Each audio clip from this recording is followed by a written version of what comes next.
A couple of days ago, I was taking some family photos in my living room with my A6700 and Sigma 56mm sitting on a tripod just firing away, and all of a sudden it just froze. Black screen, no response to any of my button presses. Turning off the camera did nothing, it was just frozen. After about 30 seconds, it unfroze, and then I resumed shooting, and then it happened again. This time I had to pull out the battery to snap it out of that state that it was in. Now, I remember a comment from a subscriber a long time ago that mentioned an issue with the A6700 and Sigma Prime lenses, and after looking it up, it seems like there's a problem. In this video, we are going to hang out a little bit and hopefully fix this issue once and for all. In general, Sony cameras are very reliable. I've heard stories from other brands, or about other brands I should say, but with Sony, throughout the dozens of cameras that I've handled over the last 10 years or more, I've really only had 4 issues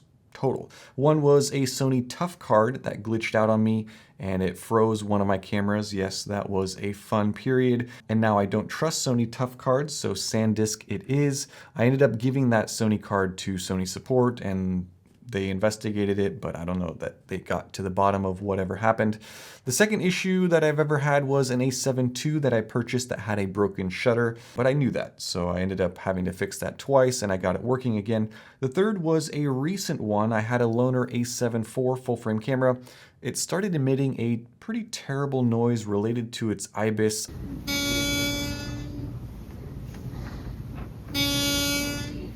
It was not good, but again, it was a loaner, so it was probably dropped or even worse. And number 4 is this glitching issue. In fact, I posted a poll over a year ago about freezing issues and just glitches with the A6700 because I thought that it was something wrong with the firmware on the camera itself. And after 1,200 votes, only 9% of you said that you experienced any sort of issues. And at that time, I read through the comments, several people mentioned they had freezing with their Sigma Trio. I didn't really do anything about it. I continued to use these lenses without any issues until a couple of days ago. And now looking back, it seems like that was the issue all along because it is an intermittent issue. Now, the nice thing about Sigma firmware updates is that they outline the process very clearly online, and all you need is your lens mounted to a camera and then your camera plugged into your computer.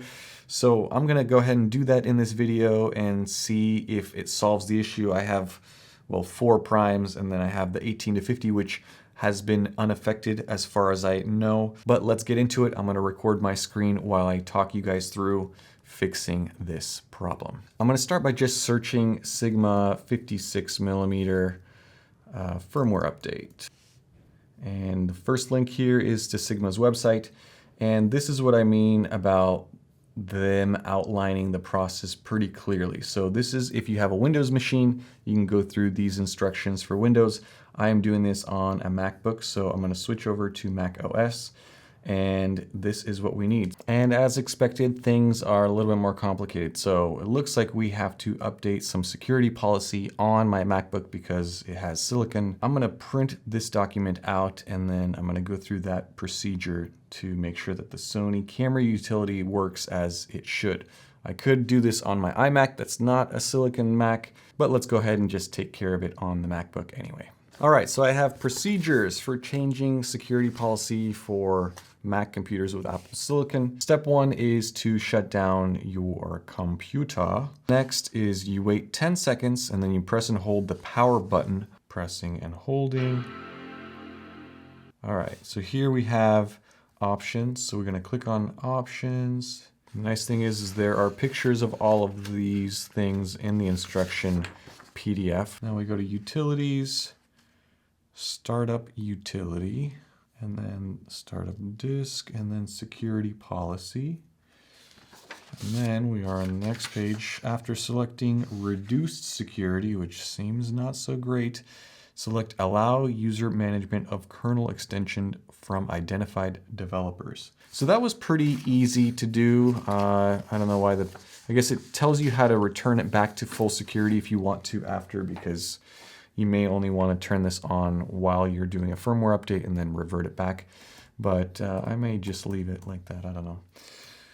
All right, so let's get back into the Sigma webpage and actually do this thing.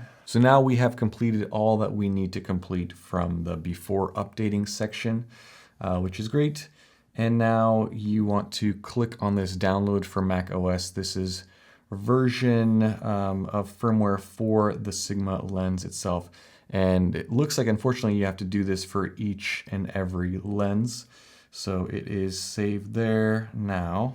Double click to operate the software program. Do not connect the camera to the PC at the moment. So I'm gonna click on this, open it.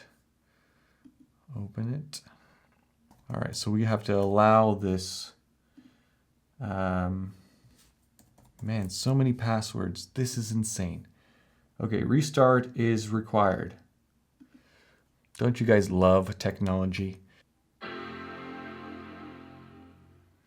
And that was a double restart. So it restarted once, went to black screen, restarted again. So, man, this is not so fun, is it? All right, let's see if this works. Update file. Hopefully this time it actually works, because we have restarted twice. It's still going to ask for passwords, and looks good so far. No error messages. So updater is here. So it says select, do not connect the camera, log in from the administrator, and then here we go. So it says turn on the camera, select USB connection from the menu.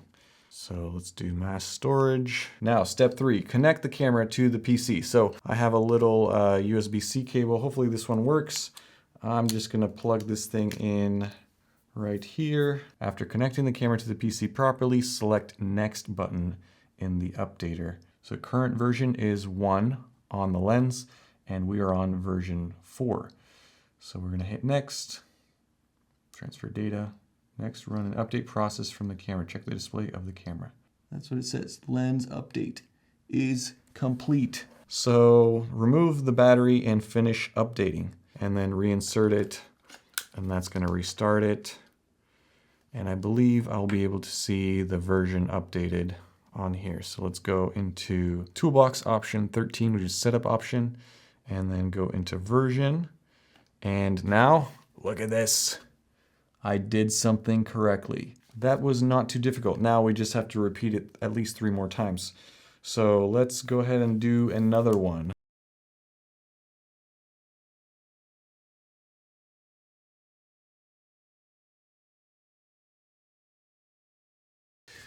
All right, guys, good news. I snapped a bunch of photos with this thing, probably well over 100, and you can see me. I didn't do that. I snapped them normally, but it's working, no issues, no glitches, no black screen, so I am a happy camper. And again, this happened really only when I was doing rapid, it seems like rapid pictures one after the other. Normally I use these lenses and I'll snap a photo, and then a couple seconds later I'll snap another photo, and they never glitched out on me. Nothing terrible like this ever happened before. So I don't know if that's related to the instability issue, but anyway, I am glad that Sigma figured it out. I'm glad that they released their firmware well over a year ago, I should say. So I'm very, very late to the game for updating all of these lenses. I still highly, highly recommend these lenses. And you can see that the firmware side of things, Sigma is still supporting us. And so it's a very good thing. But let me know if you guys have had this issue. Let me know if you guys have updated your lenses and your camera bodies, and if I'm just the only one that's not done this. And thank you guys for watching. Hopefully this video is helpful. If you're out there and you're wondering what your lens version is, so all the way to the toolbox, then setup option, and then version, and it will tell you your camera version and then your lens version in that screen. So if you don't know if you need to update your lens firmware, then there you go. And this video can be at least somewhat of a reference, especially for those of you who have Silicon Macs. I should have done this on my other iMac. It would have been way faster and a much shorter video, but it's all part of the fun. Thank you guys so much for watching. Stay tuned for more. Have a nice day. Bye-bye.